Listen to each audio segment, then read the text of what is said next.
I look fat. Hold on. Okay. I got dumped. I don't know how you break up with a person that you're not even with.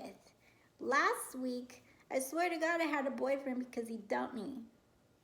He dumped me. And we weren't even together. So I don't know, like, it was very confusing to me what the hell happened there. But you could try so hard to be somebody's friend because you know they're going through something hard, and then have them turn around and act like they don't want you anymore. He said things like, I don't want to know somebody like you, and I don't want somebody like you in my life. And that's like saying that you wouldn't befriend a veteran that came back from war who's having a really hard time dealing with. I mean, I don't want to compare myself to people who've been at war. It's a little bit different than what I've been through. You know, I've never witnessed anybody getting killed, and I've never killed anybody, but I've seen a lot of death, and I've been through hell in my life. That is what happens to veterans and people who are well and all of a sudden go insane.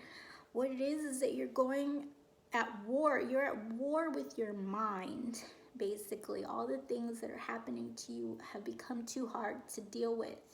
Inside of your head, there's nowhere to place all of these emotions and thoughts. It's getting to build up, and it's too much. It's too much.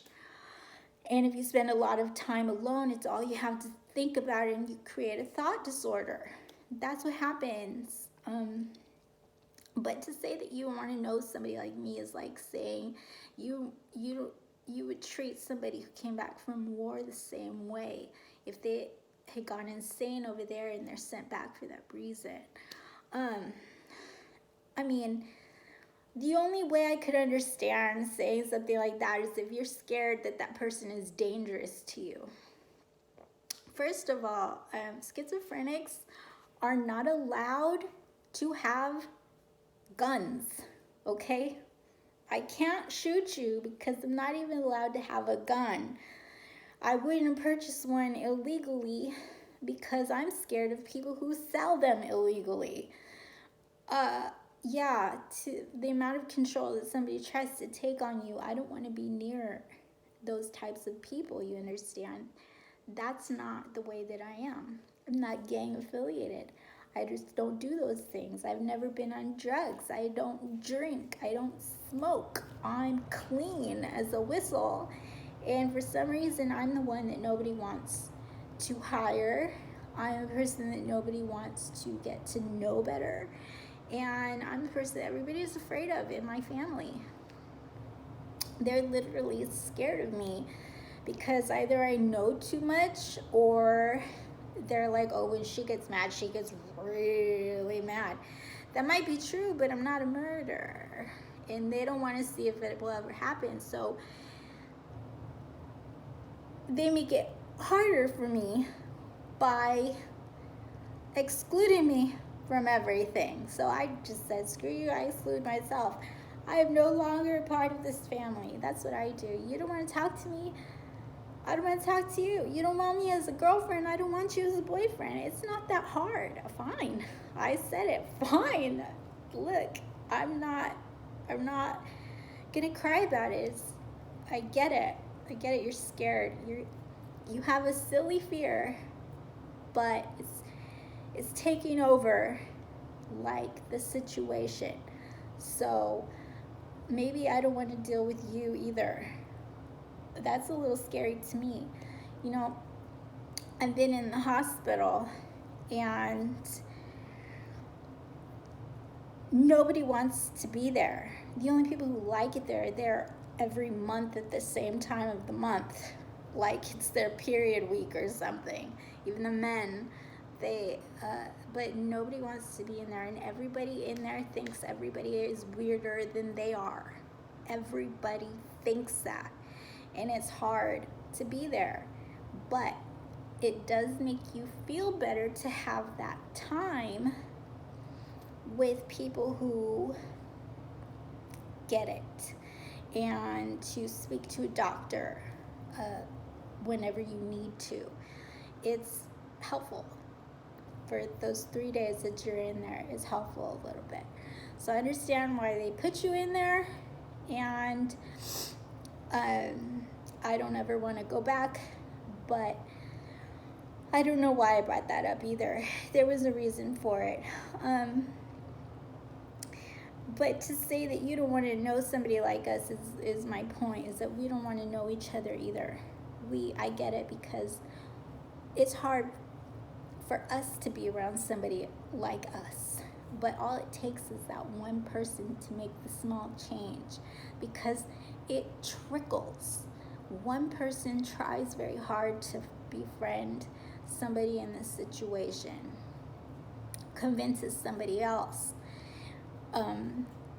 to be more understanding and that it's not that bad. And that person talks about it to somebody else, and then we created conversation and discussions, and it's talked about more. It's all it takes.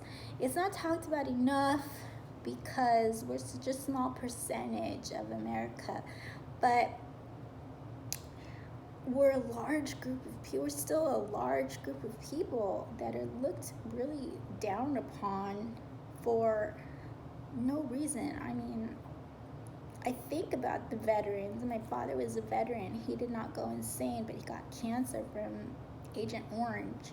And, I think about people who have gone to war, and because my life was difficult. It was difficult, but they must have had it so much harder in a shorter period of time. My whole life was difficult, but they spent 10 years in wherever, and I get it. It's hard for somebody to just outright not want to be in your life just for that reason. Is really sad, and it's a shame. But I'm not saying this to shame him. I know he's going through something himself, but maybe I am doing it to embarrass him a little bit. We embarrass each other in my family. Perhaps I do these videos. I know he did it because he was watching my YouTube videos. But I do these videos to begin with, to embarrass my family, my mother, to embarrass the stars that have done this to me, to see what it looks like at the person that you're doing this to. Now they're saying that they're doing it, and people are going to see how ridiculous that is. But first I had to make you believe me. So it's hard. It's hard just to do that. But I did it for that reason, and to document what happens to a person when they go through these things. And how you can still think straight and have a sane thought about what's going on. But we do silly, I do stupid things on camera all the time, and I just post them knowing I'm embarrassing myself. I don't care. It's not that big of a deal. Like it, don't like it. But, yeah. Just, it's such a shame the way we are treated and how you look at us and how we look at each other. I just was thinking about that right now, because that happened to me, and it happened to me at my job. And part of the reason I quit was because I felt like people were treating me differently for watching my videos or hearing about my illness. And I applied for another job, and I seriously feel like I was discriminated against because of it. But there's no proof. There's no way to prove it ever. So I just know. Because it was like a big store where they don't really like drama happening in that store. And so, I'm not worried about it. I'll get another job. I'm fully capable of working a full-time job, but I don't want a full-time job. That's another story. I'm just saying, if you meet somebody like me, to have a little bit more understanding that they probably had it really hard in their lifetimes, whether they were ever normal or if they were born with it. It is not easy to go through. Most people commit suicide or die or kill somebody else. I mean, no, not most people kill somebody else. That is actually a smaller percentage, but there are a lot of people in prison that are crazy. And we understand where the fear comes from because we're scared of it ourselves. I've had some scary experiences with other people with mental illness, and I'm not shaming him for that reason. I get it. It is understood, but we need understanding too. We need somebody to step up and make that change for us too. Okay, that's all I'm saying. I hope you enjoy these little documentary videos. You probably don't. They last quite a long time. Usually I'm full of jokes, but not today. Anyways, keep watching for updates on my songs and my movies, and subscribe, like, and share. On just really quickly update on that conspiracy I was talking about. It is no longer happening. I have gotten my whole freedom back. Nobody is stealing from me. My papers are still where they are. They're allowing me to create freely, and I'm very happy about that. And I will try even harder to make it. And if you ever hear my name somewhere other than YouTube, that's when you know I'm very proud. I'm a very proud person for myself and for anybody who made it easier for me to make it. So thank you everybody for watching. Bye-bye.